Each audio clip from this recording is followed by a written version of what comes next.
safest out of the two, which is not even safe really, is probably a stripper. Woo! Let's go. It's like a pole and all. Like I would want to get to the room first, and I would set the room up. But look, y'all, she's thinking about it. You heard that? She just said, You know what I'm saying? Look, Mina gonna have a bill sitting on the little end table. Mm-hmm. Already. I have to make sure I secure the pole because y'all have seen the reel where the lady spins on the pole and the lady in the pole falls down. Like, right on the table. On the table. Mm-hmm. All right, I like that. I like that. You sure you don't want to share the second one? Yeah. Wait. I'm still stuck on. I'm gonna set the room up and yeah. Mm-hmm. We'll make it clap. We'll make it clap. Yeah. I want to make it clap. You know what? Let me grab my pearls. $100 bill you're getting. Oh no. You know what I'm saying? I ain't mad. Me neither. Yeah. I ain't mad. I love that. I might need to hold a couple of classes. You know what I'm saying? No, but so in all seriousness, right? At some point, you have to think outside. Well, maybe not. Maybe that is the conversation. Wait, Mina, you going too deep in. Let us hear. I want to hear We're trying to marinate on this. Well, let me say this real quick though, right? This is the stuff, Paul. You did it a couple of weeks ago, and I ain't gonna lie. I stole the song, and I did a whole restructure of James Ingram and Patty Austin. How do you make? You know what I'm saying? Like, how do you keep the music playing? Yeah. I'm just telling you, like, there's certain songs that we listen to that was the joint in one season, and it ain't the joint in the next season. And the next season, like everybody knows I'm a hip hop head, but for whatever reason in this season, I'm just like, I love it. I'll always be a hip hop head. Ain't nothing you could do about that. Nothing. But there's certain R&B songs right now that just do it for me. You know what I'm saying? I'm listening to OJ's. You know what I'm saying? Your body's here with me, but your mind is across town. Like, you know what I'm saying? On the other side. Come on. You know what I'm saying? Like, there's it just if you go back and you check the lyrics of that song, you know what I'm saying, with James, man, that thing is heavy. And so what you're saying, Mina, is like, it's weighty because it's just like, yo, I'll be honest with you. I'm like, what am I on now? My third or fourth marriage with Faith? You know what I'm saying? We show up different every time. You're gonna have to like unpack that, but unpack that. Yeah. Can we get to the personas first? So let me. We're gonna get to the personas. I'll tell you why I'm on my third or fourth marriage. It's simply just because of the person that I married is not the person I'm married to. Simple. Yeah. Okay. Look, Mina, I think, Quest was just trying to stall and keep us hanging out there. We just dangling the gypsy in the strip, right? No, I'm down. What would your persona be? Who, me? Yeah, you. What would my persona be? Other than the creep at the grocery store. That is me all day, every day. Hey, girl, let me holler at you. You know what I'm saying? I don't know what would my persona be. I'm so terrible. I didn't even start sharing. I'm sharing now. It's funny because we never really think about what our persona would be. We, from a men's perspective, we always think about what you guys' persona would be. You got it. Like the French maid, or the stripper, or the woman that I just bumped into in the hallway, or the chick I met at the club, or you're trying to stall what right. This is what we do in therapy, right? We allow for the pregnant pauses. Just kind of sit with it. Yeah, let me sit with it for a moment because I don't know what I would be. Because I ain't know either. I know mine. I like the gypsy. I know. I like that. I like that. I like the stripper too. Does the belly dancer come with the gypsy too? Just I'm like, babe, can you do it? Made me think about a vacation we went on. And so I took a belly dancing class. They had it on the resort. And look, Lottie went out and bought the little thing with the little bells on it. So I'm like, okay. Hey. It hurts. Hold up. Woo woo, Lonnie. Let me find I like out. Lonnie. Leah took a belly dancing class. I like Let me find Lonnie. out. Listen, you got to keep the spice. Come on. I ain't mad. Okay, now what's your persona? You ready? Let's go, Quest. I don't know, man. Oh. It ain't that hard. Be creative. Yeah, be creative. Be creative. You're safe. This is a safe space. No, It's no, all the way. you know me. Because by the time it's pull over, it's going to be about Yeah. 1,200 views. No, So it's a safe space. I don't pull no punches when it comes to me. I just don't know what it is. You know what I'm saying? I would like to be maybe, you know, the dude who's on a business trip and bumps into you in the, you know what I'm saying? Okay. Like So you come in with your attaché case. yeah, you know what I'm saying? Like Right? Attaché. Attaché case. Just make certain that bump your into shoes you in the lobby, are like, tight and I'm that you're talking smelling good. Yes. oh. Excuse me a minute. Excuse me. Me. And she would turn around and be like, yes. You know, excuse me, sir. You know what I'm saying? Or you know, or you time yourself on the elevator, going up on the elevator. And And you let stop. the door just before the door closed, or you think you're gonna miss it, you stick your hand in there. Unless the door open back up. Oh, sorry. I'm so glad I caught the elevator. Ooh. Or just a hot Hot girl. girl. All right. You know what I'm saying? Now I'd say some wild stuff like, were you born that way? Born with were you born with that? Well, you smiling way too much, Sade. Way too much. Well, because I thought about mine. Okay. I just want to be able to talk wild. Like That's all you want to do, Quest? I just want to be talk wild and it be okay. You know what I'm saying? I don't be you know what I'm saying? I just want, if that's my persona, that's it. I want to be able to say some off the wall stuff and not get in trouble for it. So Quest, you don't get to hide behind that. We're gonna come back to you. So please. All right, let's go. And you too, Paul. You said a priest. I think I would walk up in there with a collar, but not because Just I don't the wear collar? collar. Ooh. Just the collar. Let me bless you in the name of Jesus. Let me lay hands on the places that you need it most. I feel like you have demons in this part of your body that need to be exercised. I didn't even go that far. Hands. Look, Look, hey, look. Sprinkle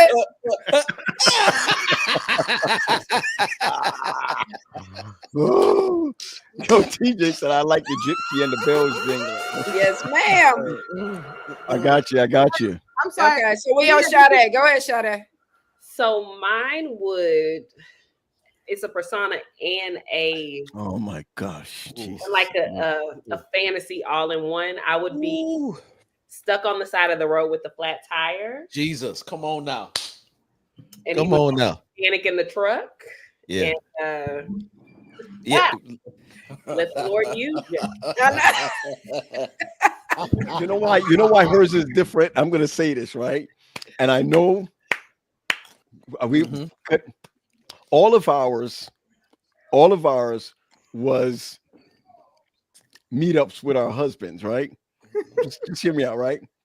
Yours sounded a little bit pornish. But it would be with my husband. Stop it. All of our scenarios on the side of the road. Scenarios was not looking So let me say this. Mine is I feel as though in a safe place with the first back coming in. Mine is I feel like in a safe place with my husband. Anything I've wanted to experience sexually, that is a safe place to do it.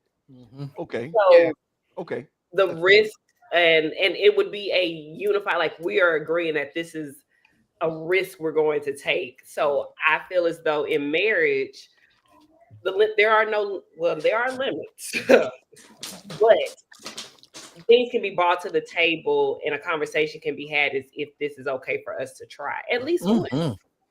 Okay, hold on. I see Terry in the Terry's in the green room. So we're just not gonna let him off the hook. We don't want him to say hello. We don't want him to say, hey guys. You know how you go, I'm here, you know. We're gonna just hold on. Hey Terry, how you doing? Question. Question. Go ahead. You know, I heard that whole conversation, right?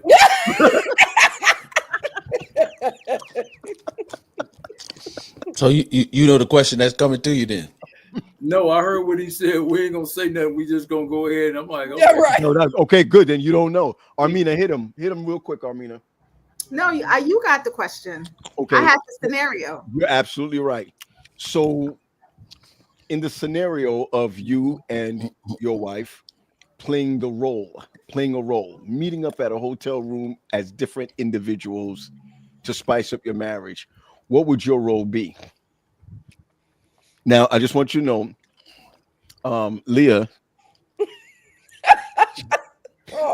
Trick Daddy. She's gonna be She's gonna be tricked. Trick Daddy. TP gonna be Trick Daddy. Dr. TD.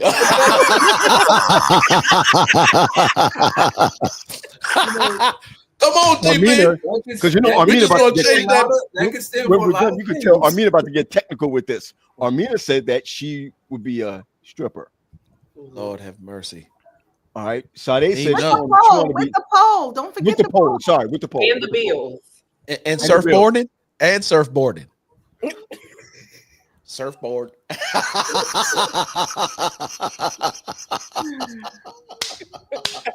I love this. Look, we know who used to be over there off of in the city, 8 Mile and 8 Mile. Listen. In 8 Atlanta, Mile in the Quinda. Come on. So Sade said that she want to have her car break down with a flat tire on the side of the road. On the side of the road, waiting for the Good Samaritan. Help me, sir. Ma'am, you look like you're. Ma'am, you look like you're in need of assistance. I'm so Wait, is he gonna have a country Dallas accent? Sade, is he gonna be from Texas? pull up in that truck and be like, "You good, ma'am? Ma'am, may I help you?" Wait, hold on. Wait, y'all, wait. Stop it, Ma'am.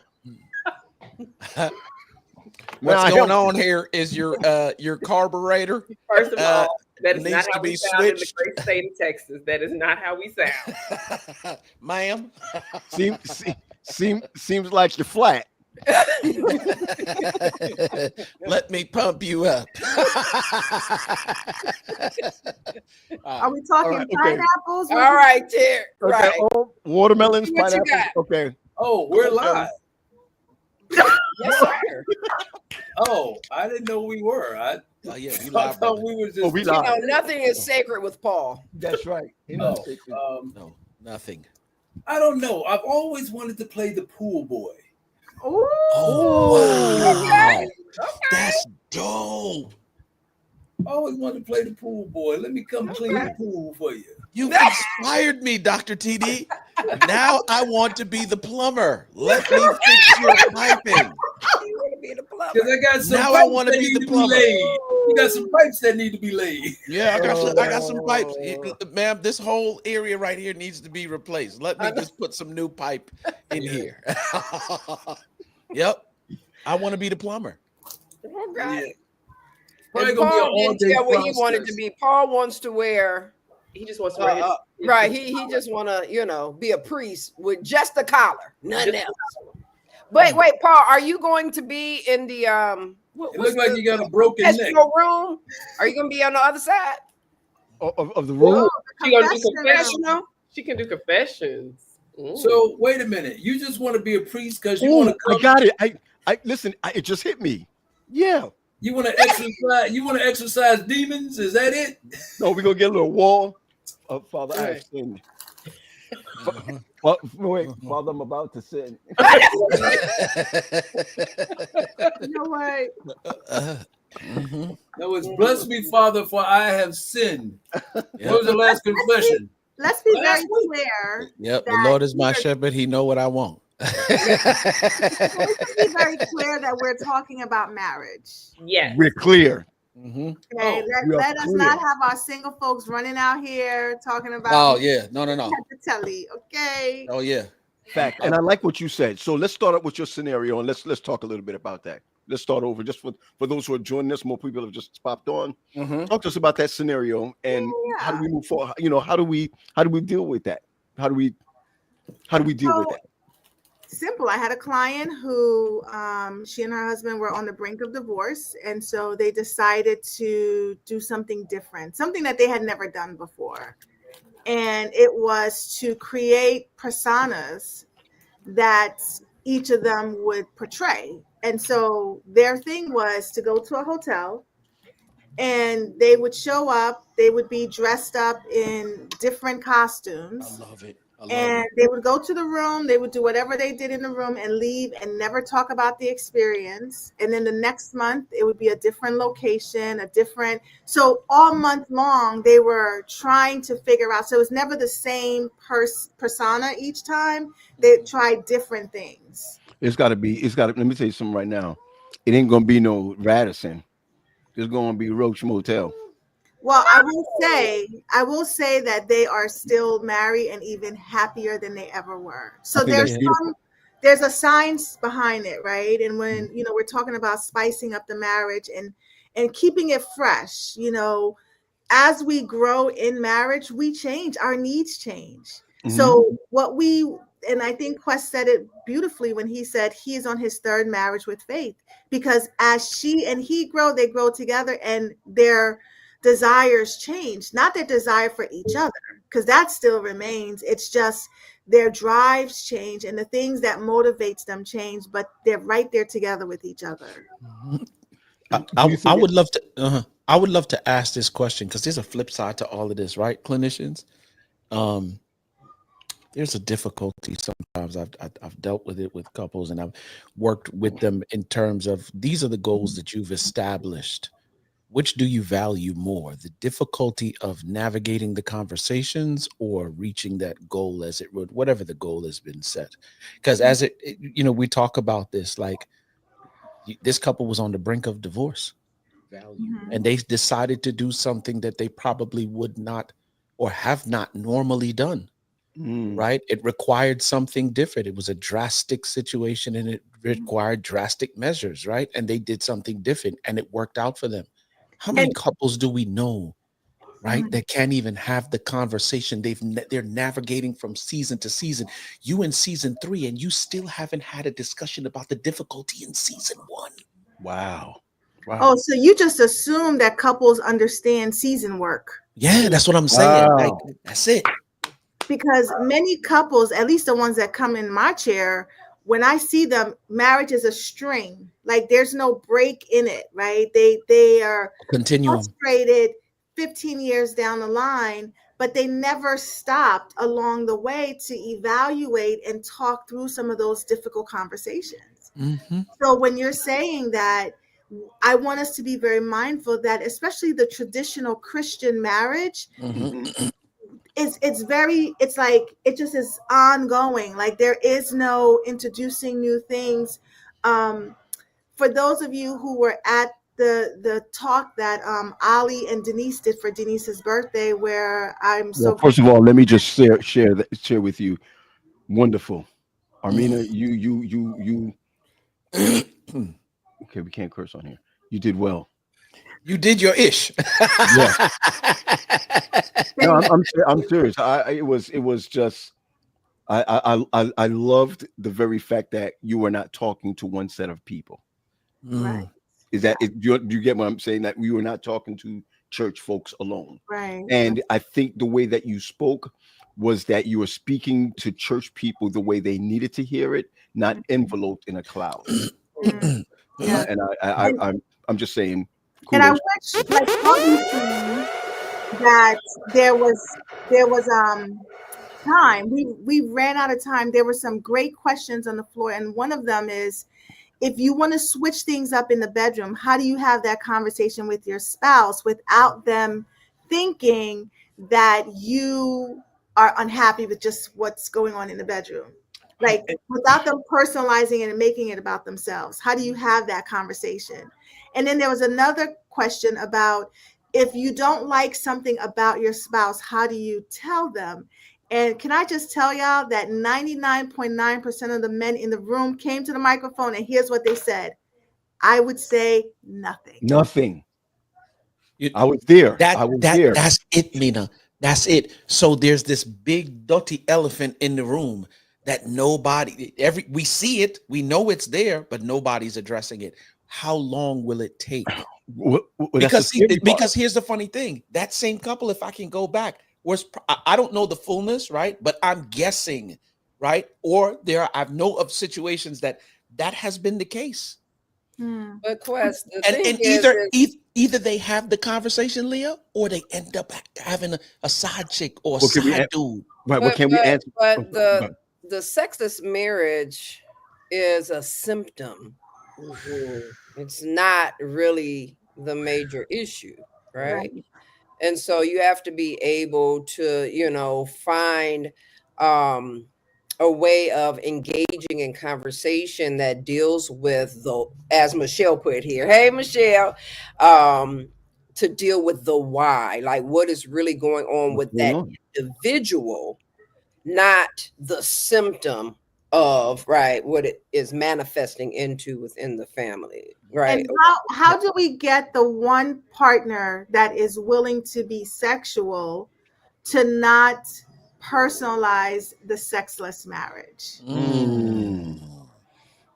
Well, I mean, don't we see it as don't we see it as personal? If my wife comes to me and says to me, "Hey, I don't feel like you want me," or what have you, or your or your libido seems to be down, or this, that, and the other.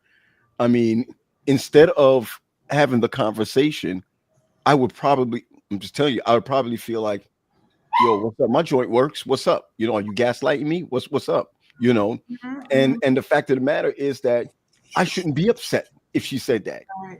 I shouldn't be upset. That's the only person you should be able to talk to about that situation for it to get better and not feeling like, yo, what's going on here? Because the issue is, why is it about you in the first place? Say it again, sis. The issue is why is it about you in the first place? Right. That's why I don't like talking to you. I have a question though. I have a question. Because these are the conversations that makes marriage, and this is just from my perspective, unattractive. Oh, okay. Right? Because as a single person who's dating, these conversations are very fluid. Like if I meet somebody and we can converse, like, how do you feel about this? What do you feel about that? My question to y'all is, what happens when you say I do to where conversations aren't as vulnerable, aren't as transparent as they were prior to marriage, or were they never that way in the first place? I want to start off by saying part of the problem is that when you said I do, you did already. All right. There's no surprising element. Or P, you said I do, but you didn't know what you were saying. I do too. I'm with you. Or you can say I do and then you don't. Or I do. Now what do I do? Yeah. Do I do? What you do? What you do? All right, I'm sorry. Okay. But I like the question because nowadays there's a lot of people who are saying, I don't think I want to get married because I don't want to end up like y'all. But when we make sex, right, the pinnacle of a marriage, that's the problem. So right? Is the problem communication? No, it's just the fact that that's all that it is that you're really reaching for. That's what I want. And not the whole person. Right? Because there's going to be moments where, you have the roller coasters in your marriage. So let's say, your mate goes through some sort of health challenge and they cannot. Do you let your marriage fall apart because of that? That part. If that's all that you really desire. Yeah. Some people will. Really? Yeah. Yeah, and they will go out and seek. I mean, I just finished my class tonight, and I got a 5:30 and a 7:30, and I'm talking to these guys who was like, "Man, she wasn't giving it to me. She wasn't this. She wasn't that." And I said, "So let me ask you this: Were you cheating?"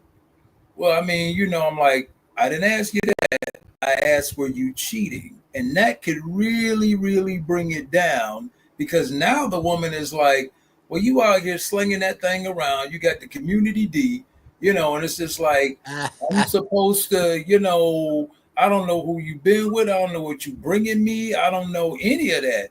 And so it's like, that has a huge, we cannot forget that piece of it. That is a huge piece in, not wanting. Here's the other thing.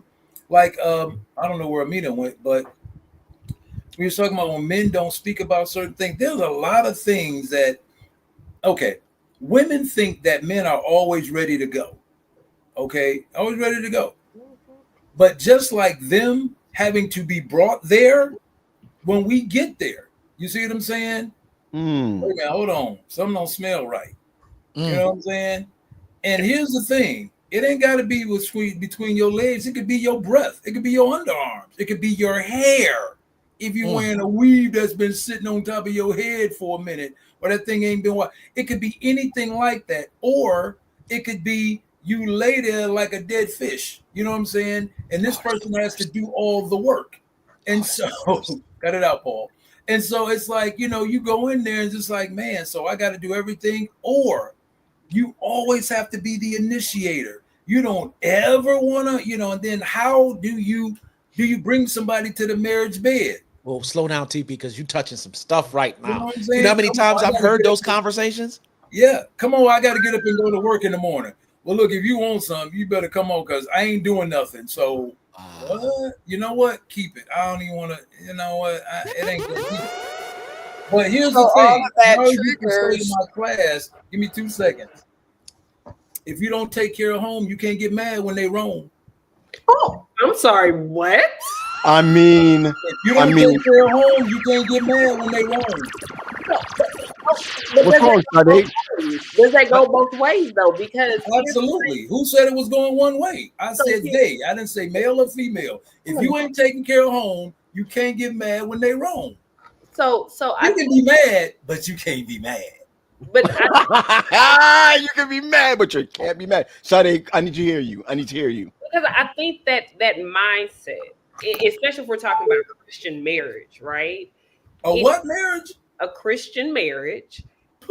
If we're saying that if I don't have the capacity to perform for my spouse, for whatever reason, maybe I feel disrespected by my spouse and we haven't talked about it. Maybe I have a lot of other things going on to where I just don't have the capability. Then you have people, I'm not even going to say just women, who are laying down just to lay down to fulfill his needs while her needs still aren't being met. And that is what creates the space of, you know what? I'm good on it. Let's say all of those things are not an issue. Because I know, and in my mind, I see him right now, and I ain't gonna say no more as far as that's concerned. But there is no real issue as far as the needs being met. It's just that part is not taking place, right? And I get it. Me and Faith experience a little bit of this as well, because she's in a season now where she don't even got no control over her own doggone hormone. So this she gets a whole pass on because she can't, right? As far as I'm concerned. But she and I had a conversation about, right? And when she's in the place, she makes sure that she does what she needs to do. Even sometimes she don't even look at it as me handling business for my husband. She looks at it as ministering to my husband, right? But the situation that I'm talking about, though, like there's no real, the relationship wise, everything is dope. She's also experiencing a little bit of, but my man has come to me on more than one occasion, bruh, a month and a half. Listen, bro. I'm right? gonna say this. We're not talking about a week or 2 weeks. What happens when, like, for real? Because for us, like, I see you walk across the room. I can see Faith walk across the room in a sundress, and I'm like, yup. Whatever we finna do, let's go do it That real quick and sundress get is back home killer. early. You know what I'm saying? Sundress Because is we're visual killer. creatures. North You could be- Carolina sundress. Clinicians, you know what it is with men. We could be driving home on the way from work and see a lady on the billboard. What's the suntan lotion? Copper tone. Copper tone. We could see a copper tone commercial and be on the way home and be like, "Yup, as soon as I get home." Why? There's something about that visual thing. But Right? why do y'all think we're not visual? Why do y'all always feel like we're not visual? Like we don't see a good looking man to be like, I don't think it affects y'all the same way it affects us. I don't think it affects y'all. I think the emotional How do you all know that? how do you know that? I don't from what we see, because sometimes it don't take, it just take a breeze. Right. You know what I'm But saying? here's the thing, though. Here's the thing. I will say this. I think women feel just like men do. They just don't broadcast it.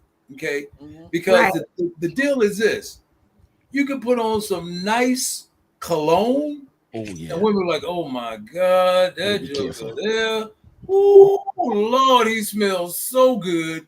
Give you that extra hug at church, whatever. And when guys young, see guys put cologne in their head. Put hug them You know from what the I'm saying? side, So when they touch the female, it'll be on their clothes. So the thing about it is, I think they feel the same. They just don't broadcast it. Can I also think. Wait, one quick second, Paul. Go ahead, sis. Go ahead. Culturally, women are shaped different, right? We are right. Oh, wait a minute. You talking about something different? no. I'm saying we are reared and raised differently in this culture than men. You all are taught to go sow your wild oats, right? Like y'all don't want to be considered no hoe, no nothing. So you keep that stuff, repressed. But it's not so much that we don't want to be considered no hoe. The reality is the culture shapes us to not show up as this type of an individual. Right. Listen. All are given license to go out here. I had an older brother. My father was one way with my brother. I would hear him have conversations like, "Look, she fine over there," right? He would never have that type of conversation with me. It was, "You better stay away from my baby girl," right? You his baby. Exactly. But what I'm saying is how you raise the man and the woman in two different veins. And now when we get married, you expect for us to be able to operate in the same space and to have the same sorts of vulnerabilities and openness. You all have been reared to be open. We've been reared to be closed. Doesn't mean that we're not sexual beings. Pass some cookies over here. Right. I can't even eat those. What I'm trying to say is the cookies are important. Right. The cookies are important, but the cookies, what did Steve Harvey say? Don't give up the cookies for at least 90 days. Yeah. But he ain't telling the dude that. 90 days. Leah brings up a good point. And the point that she's bringing up is once we are now married, there's an expectation of us that we were told to stay away from when we were single or when we were dating. You wouldn't marry, I forget who used the word hoe, since y'all put it out there, I'm gonna just say that. You wouldn't marry that, but you might want that in your marriage. Right. You might want that behavior, I should say, from your wife. I got a question that came in that's not on here. Okay. A question that came in that's not on here. What do you do when your husband is not interested in this for some years? Interested in sex? Yeah. What would you tell the woman? And the woman is interested in him. The first question I would say is she's interested in him. Mm-hmm. No, she's not. What? Why? Why would you say that? Why not? You said there hasn't been sex for how long? No. It could be years. Okay. I'm only going by a text that I just received. Can you read that again? Read the text again. What do you do if your husband has not been interested for years? Interested in you or interested in sex? In sex. And that's a very good question, Yes. Wes, because that's where I was going. You see what I'm saying? If you ask her, do she love him? She'll probably say, yeah. If you ask her, do she like him? She might say no. Whoa, let me Here's get the this right, because thing. it sounds like you talking from him. She said he's not interested. Right. He's not interested. All right, flip that. He may say he love her, but he may not like her. No, let's not flip it. Let's not flip it. No, I don't know the situation. He's not interested, right? Yeah, he's not interested in so having here's sex. the thing. If they're sitting down in my therapy room, I would say, so what makes you think that? What has happened? What is going on? You know, I'd ask all those questions. And it could be there may be something about her that he does not like. But what? Okay. So or it could be he got an issue going on with him. Right. So I think the main about her, right? There she goes. She's raised her ugly head. Go ahead, Sade. He could have cheated. He could have cheated and feel guilty and like, don't go back. I can't do it with my wife no more because I cheated. But I think your initial response of he doesn't like her is the problem, right? I think we have to understand. I've been in a relationship where my ex had all of these external things going on, where his job was going crazy, his mother was sick with cancer, he physically, mentally could not even conceptualize intimacy because his mind was not for a year. Your mother's battling cancer, your job is on you every day about something else, and then when you come home, all you want is, can we just talk? Like, I just need a space to breathe. I don't even have the energy to perform in that manner. So I think to make it to where the initial response is, oh, well, he loves her, but he doesn't like her. It could be something. I would choose to believe that it's something with him. I would tell her, like, maybe y'all need to go sit in front of somebody, and he needs to explain to you, have a safe place to tell you, this is what's going on. Your finances could be funky. I have learned men who do not have money do not like to do a lot of things, and sex is one of them. Because they're so focused on how do I get to if he's used to having money, let me say that. Finances can make it to where it's stressful. Stress. I mean, if I got money or I'm broke as a joke, we gonna tear something up. But as a joke and your son's tuition is due, if you broke as a joke and your son's tuition is due, your mortgage is due, your life's about to be turned off. I don't think you're gonna be like, let me dive in that real quick. I would, because I'm not. I've left. That's their weed. piece. I left the weed alone, so I need something to, you know what I'm saying. Can I just say this, right? I feel like we need to. So first of all, my first thought about that text message, P, is tell me more. Because what we have done is we have created a narrative about that text. And granted, they only gave us that, right? So we're just going off of what they gave us. But we've been talking about sexual intimacy so far. And we could title it, that's sort of what we're talking about. Uh-huh. And that is a significant aspect of a relationship, of a marriage. Of a marriage, right. But there are challenges that can happen and can stem from different factors. So in this situation, I would suggest, and maybe this has already happened, but approaching the situation with understanding and open communication, because I would want to ask this person, what has been the communication around this? Mm-hmm. Because we can move forward or create a narrative if we don't know what that has been.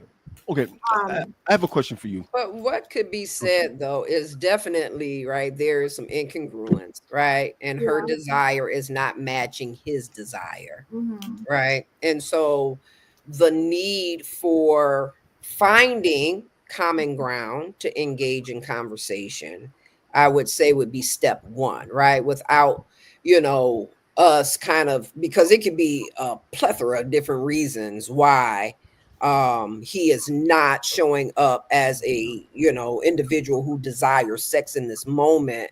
And so it is figuring out how can you have an intimate moment? And that can just simply be talking. Yeah. That could be creating a safe space, an environment where he feels safe to be able to disclose, right? Again, we talked a little bit about culture and how culture shows up for us as women, right? We should be this chaste individual. But what is it when the man may have been reared in similar sorts of spaces, right? So yeah, I would say just creating that safe space and seeing if he will lean in to an inquiry as to what is going on. Right. And also to add to what Leah's saying is that there's this whole thought pattern that, or I should say, it's essential for us to understand that intimacy isn't just physical. There's this whole emotional intimacy that plays a huge role in creating the space for healthy sexual relationships. You know, so and maybe a therapist is not who they see. Maybe they actually see a sex therapist that can help uncover some of the underlying emotional or maybe even psychological concerns that exist. I got to ask you this. Even I'm going to ask you this, Sade. All of us have been, or all of us have been married and married. Ooh. What does healthy look like? And I know it's different for so many different people. I do. I was talking to a friend of mine over the weekend, and they said that, I think that when I got married, my thought was having a sexual relationship with my husband, it would mean maybe once a week after marriage. Okay. I said to this person, that was not my intentions in getting married.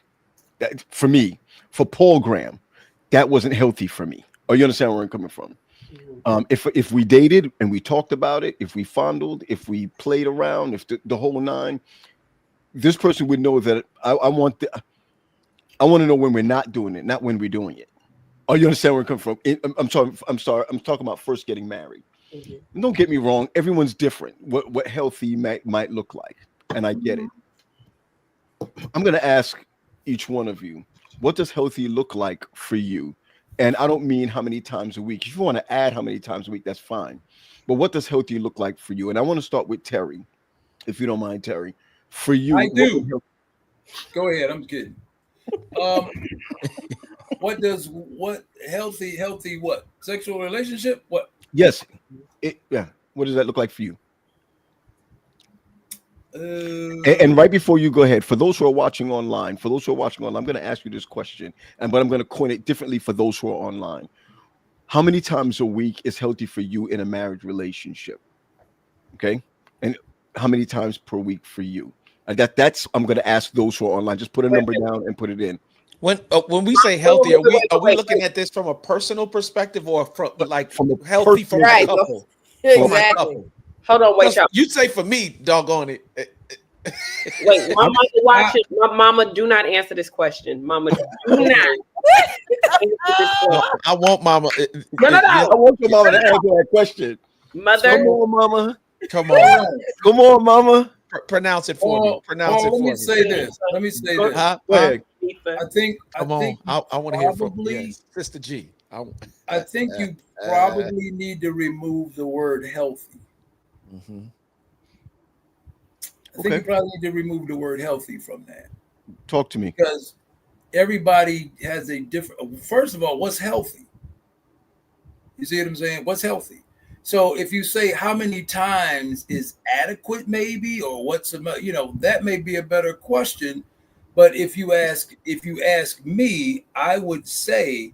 Oh, I'm sorry. Is that your mom? That is my mother. Get it, Mom. I love Sister G.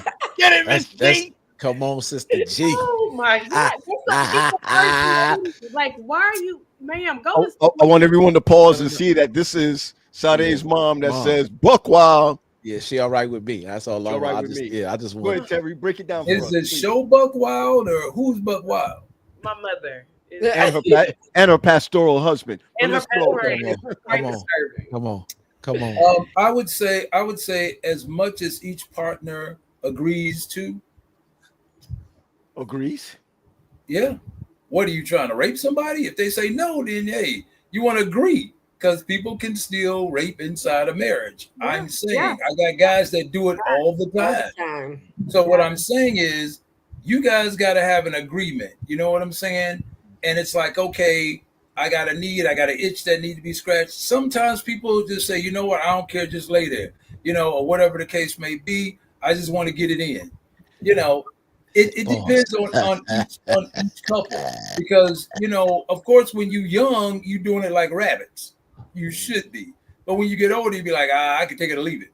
Or, as Quest, you had mentioned something, you're talking about, your wife walking by in a sundress or whatever. I remember I used to sit out like I'd be watching TV and that old grandma gown, you know what I'm saying, that they walk by in, you'd be like, man, I'm gonna wax that. you go yes, like, dang, and you wake up and be like, I missed it. Dang. So I missed the window. Yeah, you did. As I'm telling you. Well, my ex look at Armina. It was done, but my time is usually like 3 a.m. I don't know I don't know what it is. 3 o'clock is just. I ain't gonna lie. The moo ministry is kind of dangerous too. You know what I'm saying? But I would say, based on each partner's needs, you know what I'm saying? It's like, okay, you got to get it in. I understand, your libido. And here's the thing, libido changes. It's not the same. It doesn't stay the same. You know what I'm saying? This week I may want 7 days. Next week I may want 1 day. I may want it. It can change. So based on the need, if your partner is able to meet that need, now the question becomes this: how do you know that if you ain't supposed to be having sex before marriage? Well, I think we were talking about. I just threw that out there. For you Christian folks. Shots fired. I'm just saying. You gotta, you know how it is. You gotta kick the tires a little bit. Driving around the block. Kick the tires a little bit. Well, that's kind of what I was hearing Paul say. Similarly. Leah, I'm gonna be honest with you. Right? I don't know your business. But I like your business. Don't you test drive the car before you buy it? I want to make sure there's insurance. Quiet tonight, folks. Quiet tonight. I think. So I'm quiet because I have so many thoughts going through my head right now. So many. Go ahead. I don't even know how to start or address a lot of. Let's go back to the healthy. Yeah, so just radically accept it. With the healthy, this is my belief. I want to be in a relationship where my yes is yes and my no is no, and it's respected. Right? So if I say not tonight, I don't want to feel like me saying not tonight to Terry's point. I don't want to marry a husband where when I say not tonight to him, that means okay, I can go out and get it from somewhere else. Yeah, that's not fair. I don't think that's fair. Part of the issue is that many couples don't know how to start sexual intimacy before they even hit the bedroom. I'll tell you this. By the time they hit the bedroom and they try, then they feel rejected because their partner is like, yeah, no. So they hit the bedroom and they try and they just straight up dry. Nina, and then you still trying to your point. That issue. I'm just being real. Nina, to your point, one of the things that I've learned, let me just for real, let me help some of the men out real quick. If I want it on Thursday, I'm starting on Sunday. Right. Yeah, I'm calling. I'm sending. Start that car. I'm sending. I'm just telling you, we're a little bit older now, so I gotta let the engine run and warm up before.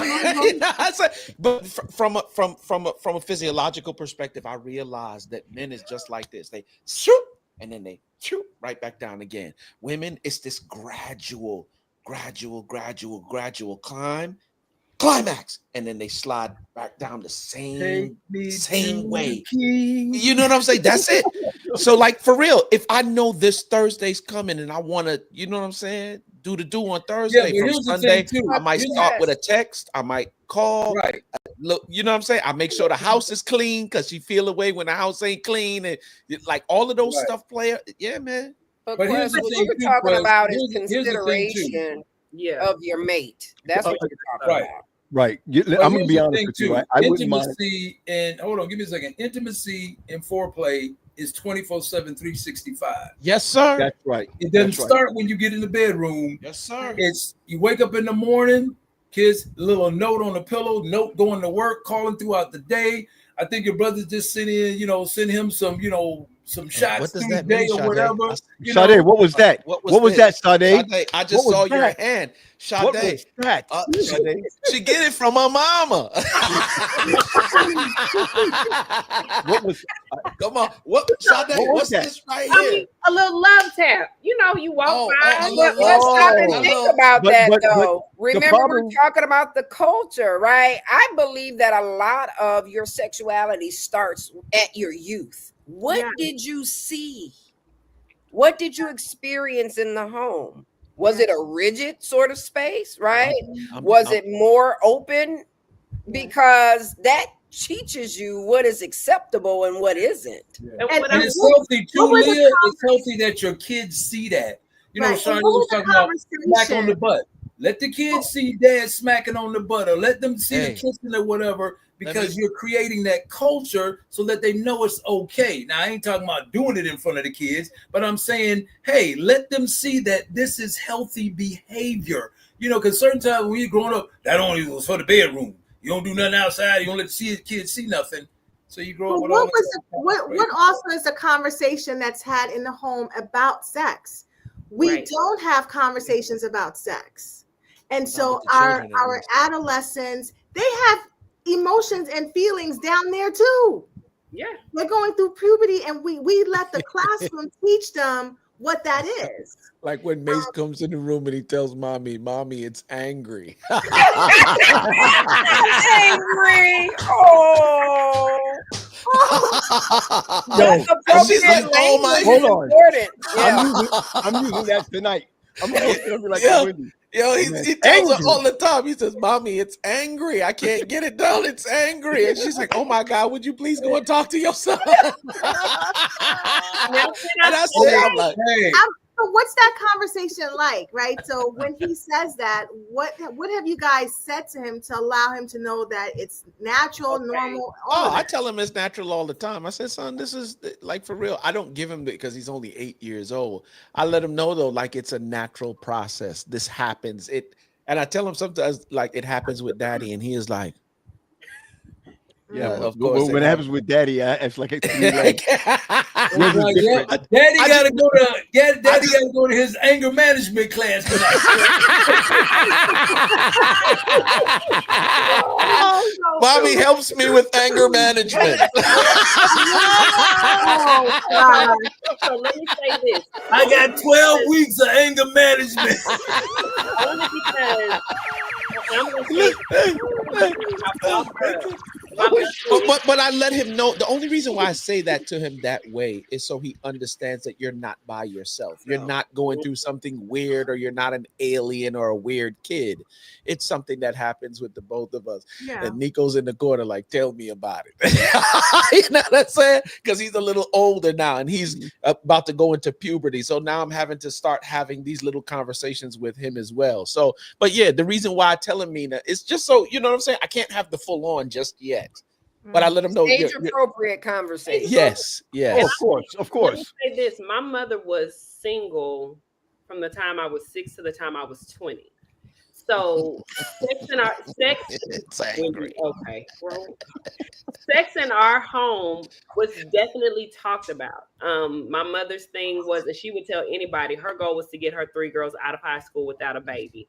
So there were conversations had. But what's troubling for me as her adult child is seeing her go from single to married.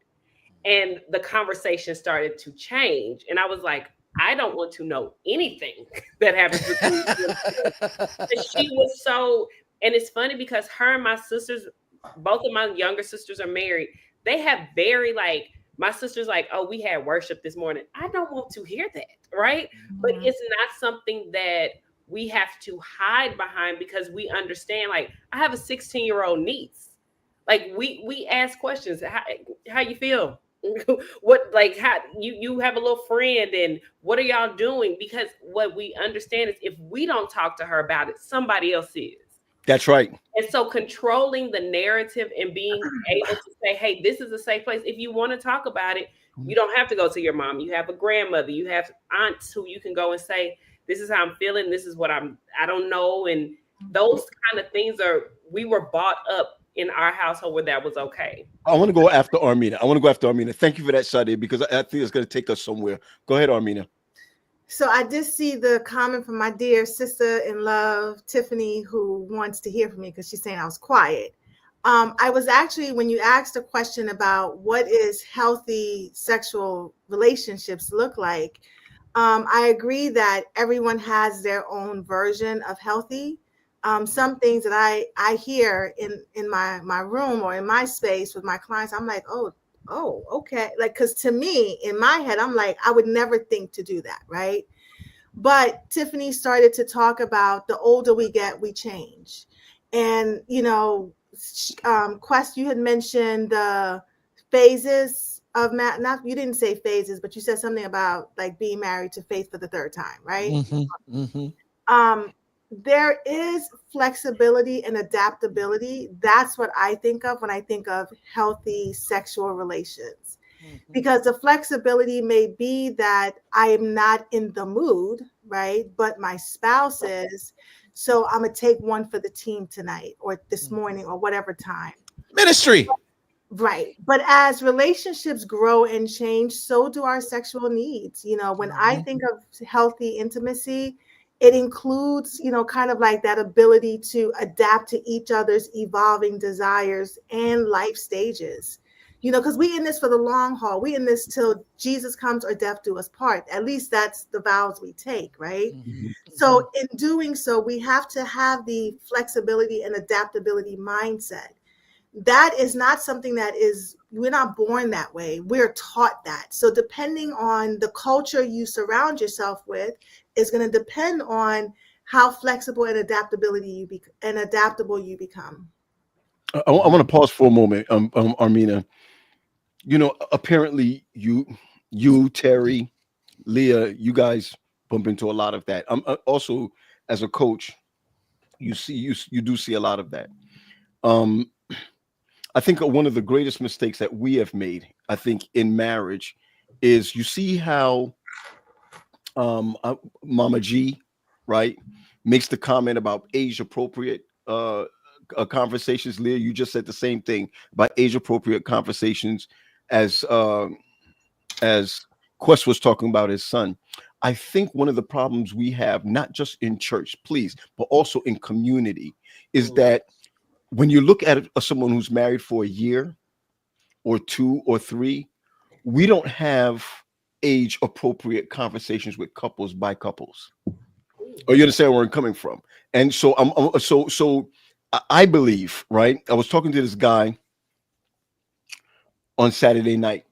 He was going through a situation with his wife, and I expressed a couple of things to him. Okay. And when we talked, he said, when did you feel that you were at your strongest? I'm going to share something with y'all. I believed that I was the strongest in my marriage and strongest I was at my strongest when I had community at my old church. All right. What was the thing that drove that? I think that the guys at my church, the guys at my former church, when it came to speaking about my success as a husband and as a man, they cut the pastor thing out with me. I love it. Okay. So pause for a moment, P, because I think it's important that you just rest here just for a moment. There are a large number of men in the church, elders and pastors alike, who hold position. And of course, the church holds these positions like they're not human, right? Or they're held to this standard that is so high that it doesn't allow them room to be. A lot of my pastor friends love being with me because I don't look at them as pastors. I look at them as people. You know what I'm saying? And you need that room to be able to be human. So I just wanted to put that piece in there because I think that that's important. I didn't want you to just speed right over that. Sure. And when I talk about, I'm going to say this, family, when I talk about being able to express something without being judged in a society of men, right? It makes you stronger to come back with a great with victories, so that the other guy who could not speak about it would say, if Graham made it, I can make this thing, I can make it too. That sounds like and so now I've been gone from my former church for 5 years. We see each other, and he asks, how's the battle? Or you understand where I'm coming from? And I'm able to say, hey, this is the battle. Or one guy comes to my church, his name is Cliff, right? He comes to the church, he's sitting in the back. This is last Sabbath. And he comes up to me after church, everyone's shaking hands, blah, blah. He comes up afterward, he said, I'm just checking on you. I know what that means. Or you understand where I'm coming from?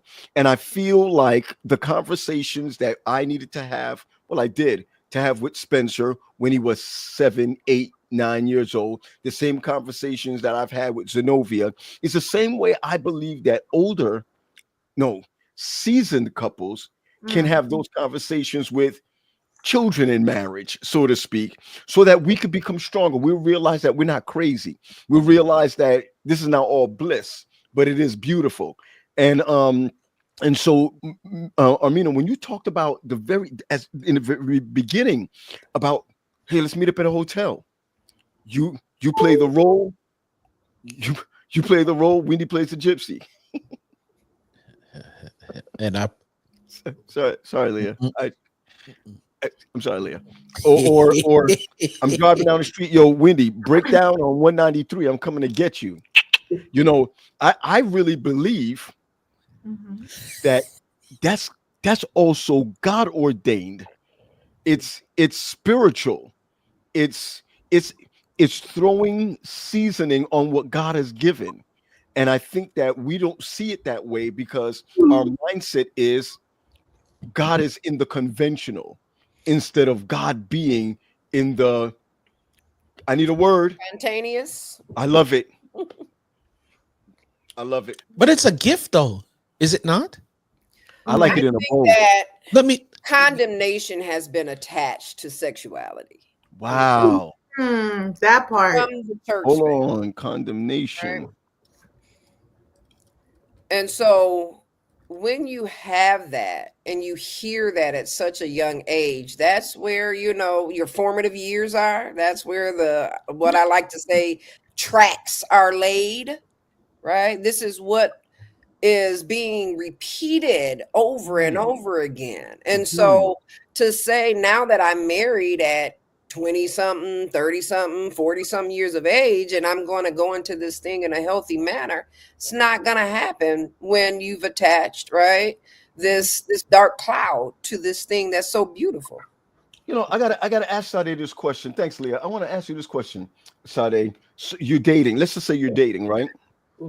Not that the guy would be finer than me, but let's just say that you're dating. Wow. And the guy says, I'm sorry. What happened? No, keep going. My bad. Good, great. Because Quest thought you should have said finer than him. Oh, I see. Wow. Smarter than Terry. Okay, here we go. Oh wow. What's going on? And if you don't ask this woman this question before, we finna go way left. Real quick. Sade, honestly, you're dating a guy and a guy says to you, I mean, I'm talking about exclusively, right? Because you can date and not exclusively. Right. Exclusively. And he says to you, hey, look, I'm not a virgin. Just stay with me. I've been, you know. Community D. Not community. Not community. I've dipped. Okay, good. How often? Diasporic D. What you saying, sister? Ask the question. I'm just waiting. When he says to you, in your mindset, in marriage, how many times a week is for you, sister, is healthy for you? Would you entertain this question? Yeah. Okay. Because I think you have to have those conversations before you go into marriage. Now we're talking. Like I think you could talk about it all, right? And I've said before, I have been very I felt bad because I would pray, Lord, I pray for a husband where sexually this, because I'm like, this is what I feel at this point. That's what I desire. But I also think at this point in my life, whomever I marry has to also understand, like, I'm at a point where once a month, ovulation is kicking my behind. So, you know, like he has to be knowledgeable as well as like, what am I getting into with her? Because for a week out of the month, she may be on it like a rabbit. Then 2 weeks later, be like, I'm okay. It doesn't have to happen. So knowing the biology and having those conversations of like, what does it look like for you? You know, what's good for you? What's not good for you? What do you like? What don't you like? And I think though, if you're trying to abstain from sex, you have to have that conversation in a safe place. Okay. Mina, got you. Mina. In my first marriage, we did not have that conversation because growing up, it was assumed that when you got married, that the sex was automatically there. Like it doesn't stop, you know, in New York, we used to call it legal sex.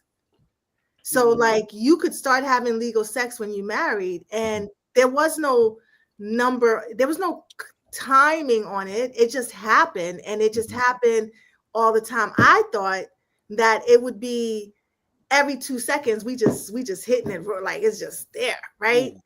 Then the reality kicks in. Sit back down, sit back, get down. Questions all in the camera. Right. What you say? The reality happens where one day I remember thinking like, oh snap, it's not like that. And like if I want it and he doesn't want it, then what do I do? Y'all, this my dog. It's my dog. Hey, you know, you still. Hey, let me tell you something. With that little light, you still look like you're doing something.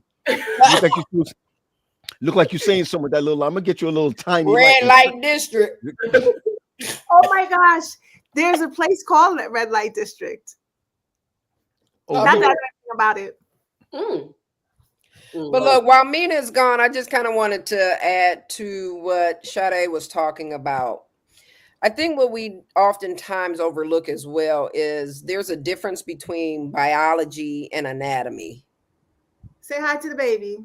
So the chemistry, right? The chemical, right, release doesn't always, trump anatomy.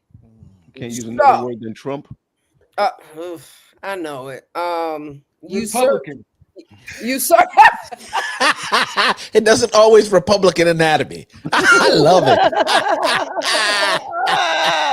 Right. So anatomically, you may have some issues, even though you have a conversation beforehand.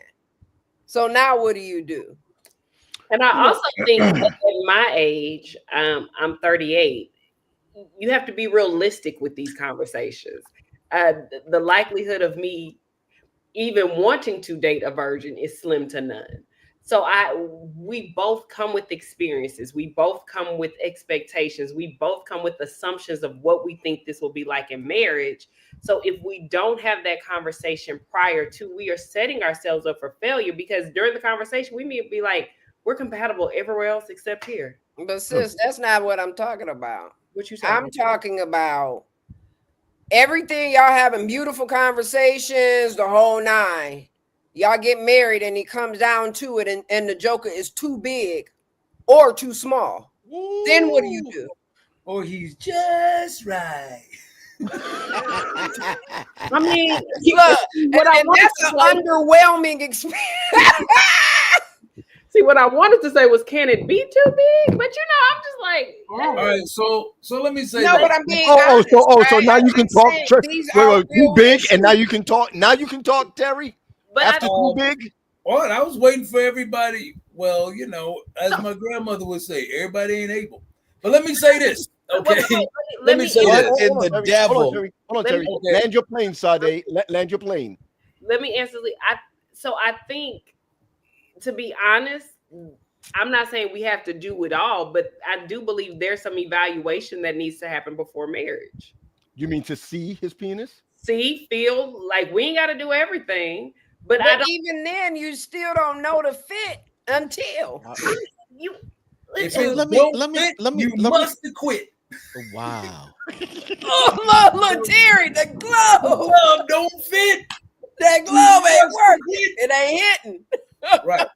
But I So- mean, these are real conversations. Yeah. It is real. I gotta conversation. ask. I gotta ask this But question they're very though, real. right? They're very real. And here's the thing: before I did my dissertation on what I did it on, I was actually going to do it on like sexual preferences and all that. And so I started doing this, interviews or whatever. And this is what I found out about women. Y'all want to know? Yeah. I asked, length versus width. Girth. Hands down, width was the answer. Really? Now you had some, you had some, other women that wanted both, but for the most part, it was girth. They wanted to feel it on the walls. And you're like, wow, I don't need no 8 inches. I don't need all of that. I just need some that you were like, okay. Needless to say, that study was going to take a while, so I just Well, that was a longitudinal study. No, that's how you gonna take you Hey, down P all said, the road. what in the Mary Magdalene? I didn't serve everybody. I didn't serve everybody. Woo. Did you say you couldn't serve everybody? I did. Yo, Pastor Paul. That's Pastor Anselm Paul. Because you said, got to have "What in the research Mary in your Magdalene?" dissertation. That What is very in the true. Mary Magdalene? I'm gonna use that in a board meeting. What in the Mary Magdalene? Yeah. Oh, I got it. I have to say. I have to say. Go back to this because I think Leah was saying something about somebody was saying something about us not talking to our kids, about sex or whatever. And so what I noticed years ago, and I just looked it up, when you look at cultures that repress stuff, you have more like cases of rape, you have more cases of, just infidelity, all kinds of crazy stuff. And so when I'm sitting here looking at it, and this was like 2022, the number of rape cases, United States is the highest, 141,486. Okay, that was 2022. Now that's reported. That doesn't mean, see, those other ones go unreported. It's like domestic violence. If men called, who knows what those numbers would be? But men don't call. Mostly women do. Okay. Now, Amsterdam is where? Over the pond. Germany, right? Over the pond. Is it Germany? Yep. It's Amsterdam, Germany. It's okay. right outside. Right. So check this out. Where they have what? The red light district. Where everybody goes, it's in the windows, they doing all kind of stuff. 12,558. It's not taboo. Yeah, and then when you have in France it's like 38,000. So when you look at that, it's like anytime you repress something, people are gonna want to find out. Now, most of y'all went to Oakwood. I did not. We know, poor you. Okay, and so no, I'm gonna tell you the reason why. Not why, but I'm gonna show you something. You had a lot of folks up there that didn't look like me, and they wanted to find out about. Oh, that's why you went to Andrews. Because, well, okay. That's The deal was what I'm saying is that we were always what? Taboo. Don't mess with them. Don't mess with them. Don't mess with them. And so when you do that, they want to find out, well, what's so bad about them? What's so bad about them? And then you find out. And I spoke to this one girl, she was German, and I asked her, I was like, why do you do X, Y, and Z? And she said, I don't know. My dad just always said, stay away from you guys. Stay away from you guys. And I was like, so he's a racist type person? She's like, yeah, but he has cool guys that come over to the house that work for him. Those are the ones that are cool. But if he don't know you, you ain't cool. But that was the deal. When you repress people, they want to know. Look what happened after slavery. Black people wanted to drink, smoke, things that they didn't get allowed to do. They wanted to eat some ham hocks and everything else. Now we can do it. Now we can do it. And it goes off the rail because it was repressed for so long. If we're not having these conversations with our kids when, age appropriate at the time when it happens, when they're going through the angry stage, the deal is have those conversations when you need to. So that way they're not finding out on their own. They're not getting involved in things. So are you saying that if we're not having these conversations, people will get curious and try to, I'm just trying to. That's exactly what I'm saying. That's exactly what I'm saying. Because here's the thing, even with, it doesn't even have to be sex, just with anything. Well, why can't we do this? Or why can't we do that? Or why don't we do this? And so you want to find out why you can't, because it doesn't look so bad. And then you test it out and you see. So you got to have those. In other words, we should test out each other so that when, right? That ain't what I said. But if you want to test somebody out, then test them out. I think in 2025, it's hard. Sade said it. To find somebody who's a Virginian. No, virgin. Okay, it's going to be. There are a lot of Virginians out there, but it's going to be hard to find someone. And so you think about it. If both people are virgins, you will probably have a pretty good relationship because nobody has any experiences to bring to it. You see what I'm saying? We're both learning together. But when you have people who have had experiences, it may be a little bit difficult because somebody's libido may be more than the other one. Somebody may be used to certain things. And here's another thing too that we never talked about tonight. Does this person suffer from abuse? Were they raped? Were they molested? That could also be playing a part in their unwillingness to. Or you meet somebody with a high libido, what you find. They may be hypersexual. Right. An individual can be. Have you ever heard, Terry, that hypersexual also can come from a level of ADHD? I've heard it from bipolar. Mm-hmm. Yeah. Wow. Bipolar. Yep. On the high. Because they think that, I am the king of, or I'm the queen of, and I can do everybody. That's in that mania up here, and then when they crash and burn, boom, it's like, So I ask this: if you could do it all over again, I know I can ask questions because we've talked about this online. I'm not putting anybody out there, but if you could do it all over again, would you want to be married a virgin, or would you have liked to have had at least an experience or some experience before going in? If I could do it again, I'd be married a virgin. Yeah, me too. You was talking to Quest or me? Anyone who wants to answer, I'm not putting it out there. I can say let me say why too, ladies. Let me say why too, because we've had this conversation live before. Yeah. That's why I'm talking to Quest. I'll answer after Quest. Go ahead. The reason why I'm saying that is because what Dr. T, said a while ago is firm. When you've had experiences, right, you have a tendency sometimes to judge what's good sex and what's not good sex depending on your past experience. If you got blown, all the way out, you're looking for every experience to match that experience. And if it don't, you're going to say that, the P is whack or the D is whack. You know what I'm saying? Not realizing that, you want to start that with somebody that you're spending life with, and then matriculate through the seasons of sexual growth. And I don't want to have any other experiences. I've heard people say dumb stuff to me like, I don't care if you're a virgin, you know what bad sex is. Shut up, you dummy. If you ain't never had sex before, how do you know? What are you related to? What's your metric as to what to determine what's good sex or bad sex? Get out of here, right?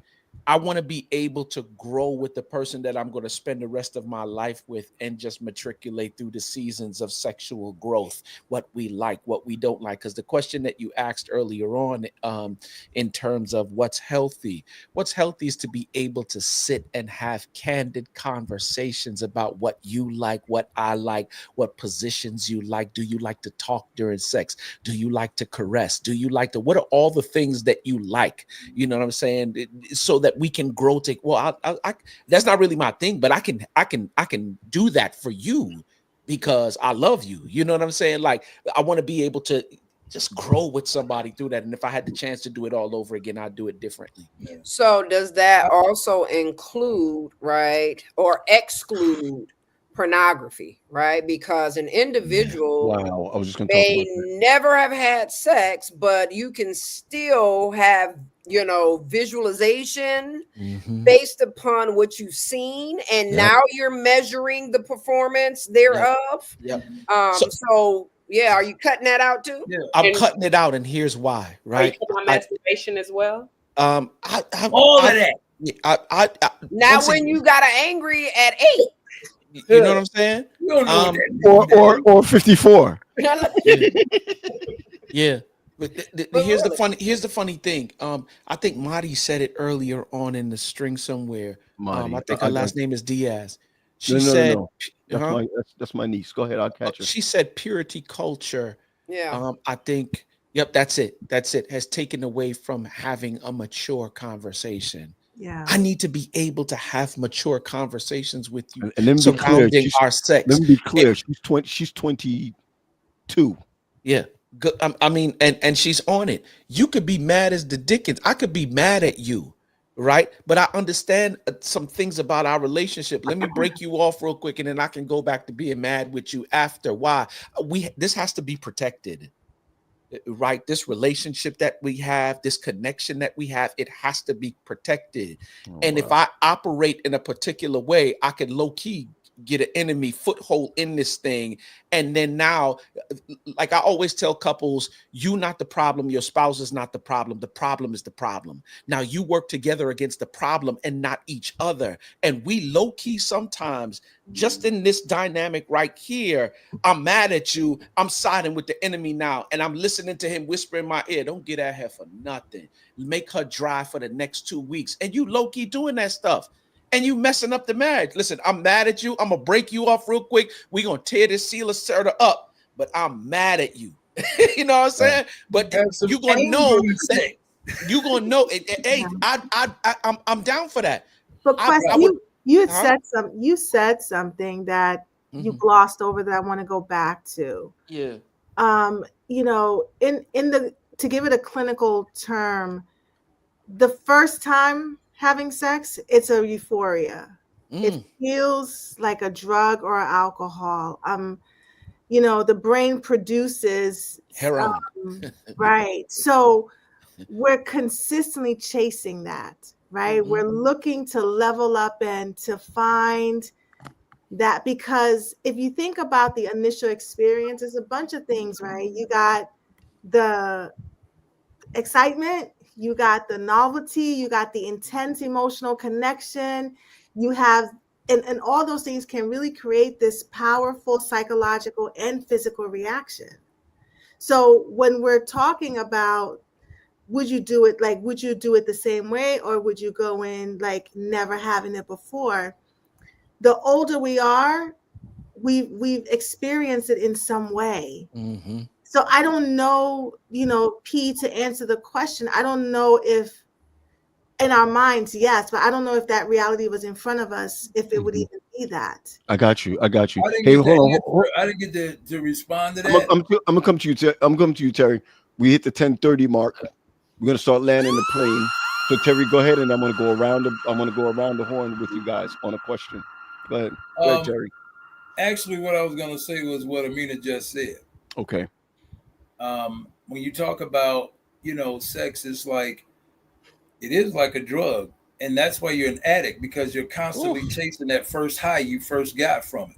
Yeah. And so the deal is, I remember I had got to a point, if we're being honest, I got to a point, and this was about around college, I was like, is this what it's all about? Mhm. Is this what it's all about? You know, because the chase is cool, but after you like, okay, there you go again. There we go again. So to answer the question, it's not that if I would like to be a virgin, I would like both of us to be. You see what I'm saying? Both of us to experience things together. Right. And when Leah brought up something, that's another thing I was going to say, but Leah got in front of me. Anyway, here's the thing. That's my fam. That's my fam. Okay. What I was going to say is, yes, cut out the porn so you have no idea of, you see what I'm saying? Cut out the fondling, cut out all of that stuff. So when you come together, you experience everything together. Even the rose.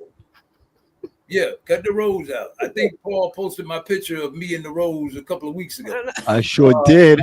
Yeah, I want that to replace me on the other thing. Look, on the advertisement when we show up live, it's gonna be Terry with the rose. Yeah, and so I mean, now here's the thing too. I don't know if we talked about, you know, people experiencing things together. Like in my men's class, when we talk about maintaining healthy sexual relationships, a lot of guys will, you know, women see pornography as cheating on them. You know what I'm saying? My woman don't let me watch that. She be like, we ain't bringing that smut in here. We ain't doing whatever. I think everything could be cool if y'all doing the stuff together. You know what I'm saying? But there has to be a willingness for that to happen. And if porn is too, you know, what's the word? Give me a word, Leah. If porn is too explicit, then do some Kama Sutra stuff. Come on, or disrespectful. Do some Kama Sutra stuff. Or disrespect, whatever word you want to use. Or sinful. It's sinful. Be careful. Okay. But what I'm saying is, you know,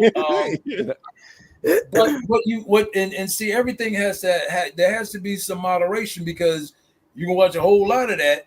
You know what I'm saying? And I remember a class I was doing on Sunday mornings. Every time I came in there, this young man was sitting there. He's on his phone. And I would always say, anytime I see some people on their phone for a long time, I say, hey, stop watching all that porn. And half the time I'm right.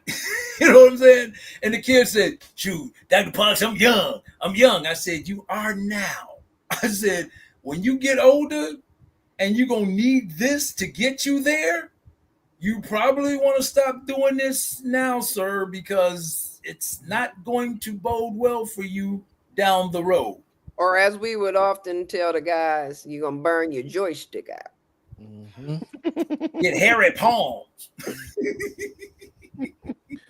Or find yourself opening up doors to other places and spaces. Watch out. Absolutely. Because what happens is too early. Right. When you get exposed to that stuff, then there's like, you know, where do you go from there? And then that's when you start to do other things. That's when you start to invite other people in, and you start to do, you know, if you look at I think it's the Rothschild parties where everybody would come. What was the movie with Tom Cruise? Eyes Wide Shut, and people would come in with all those masks on. It's because you've gotten to so much power, so level. Look at Puffy. You've got to a point to where this just isn't good for me anymore. I want to do some wilder stuff. You want to keep, and like said earlier, telling you, there's a high. I can't get that from this. And you got to keep taking it to the next level, and the next level, and the next level. And then it's like people and things and animals and all kind of stuff, because you've been exposed to so much at an early age, or you have so much power right now that I can do whatever I want, and people are going to do it. Yeah. You know, I want to say this to Armina. I want to thank you for redirecting this whole thing today. And I think that I'm going to say this. It's crazy how at the end of this conversation, there's more people than before online. I don't know if people want to get on late at night and they can't sleep, but I got to share this with you. Last year, the year before, we went to, Pat and I did something at Pure Reality. I don't know if Ryan is on right now, but they do this every year. and I'm going to say this, they have about maybe over 500 young, I'm talking about from the age of 13 to 18 that are there, and then they have a young adult track. And I'm going to really talk to them about us going there next March. Just they don't have to get anybody else. We'll just do everything. You know what I'm saying? I think we have. And I'm sorry for interjecting. Even in those conferences or sidebar classes of talking about purity, I don't think we ever talk about the disappointment when we slip up and engage in the behavior. You see, right? Leah, there you go again, right? I mean, no, we've been spending time. We spent maybe twice on the 21-day reset, right? And there is something to be said about how redemptive you are around sin. I'm not even talking about sexual sin, around sin. And I think one of the things that we have to realize that everything we talked about tonight, it's not sin. I mean, it's not even redemptive. I think that we spend too long. I just found a clip of something that, I'm sorry, Leah, to cut you off, but I just found a clip of something that I preached about in England maybe about 8 years ago. And someone sent it to me. They just did that one little clip and sent it to me. And in that clip, it said, we spend too much time. Why do we think that the greatest sin is sex or the sexual sin? I think that it is greatly distorted. But I listen, I've never heard God say that sex is an abomination unto the Lord, even if it wasn't done right. How about a lying lips or abomination unto the Lord? There's so many abominations out there, and it's never been adultery. Mm-hmm. It hasn't, and I think that we have spent a lot of time demonizing sexuality, weaponizing sexuality, instead of, watch this, glorifying it. Yeah. And I'm telling you, I'm angry right now. But our entire conversation was centered on, we're talking about this in the context of marriage. You're right. Yes, you're absolutely right. The entire conversation. It was not about a single individual engaging in sex and that being okay. Right. So, either we have to bring some balance to this, or we have to look at it the way that the Christian community looks at this. Uh-huh. And then we have to remember how we perpetuate the distance once an individual is married, how they don't know how to show up as a sexual individual. Gotcha. Right? I remember the young girls. I used to be over AY and our conference, youth federations and all of that sort of stuff. And there is shame attached to this if you show up as a human being and see yourself outside of marriage having sex. I got you. That's why we would go to the purity ball over the weekend when we just done had sex during that week after school. Matter of fact, we probably cut school to go have sex. Okay. Get out my business. Leave my business alone. I'm just being transparent. That's why I can't stand kids are going to explore, right? And sex is a language. Right. It's not a bad thing. It's just I don't know how to context. Right. And I don't know how to get us Christians to see that, because we can't spin it so bad. And then as soon as the couple get married, we asking them, when you going to have a child? Yeah. Well, children don't just drop from heaven. You got to do stuff in order to have a kid. Right. I thought children were a gift from the Lord. The other thing is, we don't teach intimacy. It's a stork. It's a gift from the stork. But if we don't, the thing is, the main issue is, yes, we talk about sex, but we don't teach DP. And something that has to be taught. And we're so focused on sex that we don't create a culture where it's okay to talk about how do you engage your spouse even before you get to the bedroom. We don't talk about how do you create intimate, like you can have an intimate conversation and be single. That isn't, but if we're waiting until, if everything that I'm supposed to experience is waiting until marriage, that's concerning sex. I don't understand what an intimate conversation looks like. I don't understand what holding hands, like, I don't understand even how to show my love languages, if that's what we want to call it, because we're geared towards all of that is just supposed to lead to sex. Yes. Wow. Listen, I know that I'm going to go around the horn and the horn. And I can't do it. It's really bad. And I got to be honest with you, I don't really have a question because I feel like you guys have really covered a lot, and it's part of it is a little bit triggering, right? Oh, look at a big time. That's the big time General Conference person, Philip Baptiste, Pastor Philip. We in trouble now. Now we got the General Conference in here. Hola, Pastor. I ain't in trouble. Hola, ¿cómo está? I ain't in trouble. I got the General Conference, Philip Baptiste up in here. Hey, at least Terry, tell the pastor what up, though. Oh, he from the D? No, I'm just saying, just tell him what up, though. You know how the greeting is. Oh my goodness. So I'm gonna say this. Hey, how does she say her last name? Ing? No. That's not her last name. Oh. Okay. But put her comment back up. I want to about that. Said in this sermon, sex between a husband and wife is the most highest level of expression from a spiritual perspective. I believe it. Angels rejoice when a husband and wife get together, bro. For real, there are conversations right now that says don't have sex on the Sabbath. So, like, sure is, and whether or not, you're sinning. Yeah. Shoot. Can we not entertain them? That's dumb. That's Friday night, Saturday after church, man. What you talking about? So let me But listen, first of all, y'all, you know why? telling Because you, people women and men have two different informationals that's coming our way. I'm just saying, people are misconstrued about what Sabbath is. The way Sabbath is supposed to work. Go and read the book of Isaiah. You're supposed to come in, worship, and then leave and look for people that you can extend grace to. Who needs help? Who needs whatever? That's what you're supposed to be doing. Why? Because it's a form of worship. So you think the highest relationship, the one relationship that God relates to his relationship with the church, right? And you telling me, and it's already understood that when a husband and wife come together, it's like a form of worship. You telling me that it can't happen on the Sabbath? Get your dumb tail up out of here. But I think the purpose of the Sabbath is to do good. I think it's because we've put the enemy in our bed instead of putting God in our bed. Right? The enemy is fun.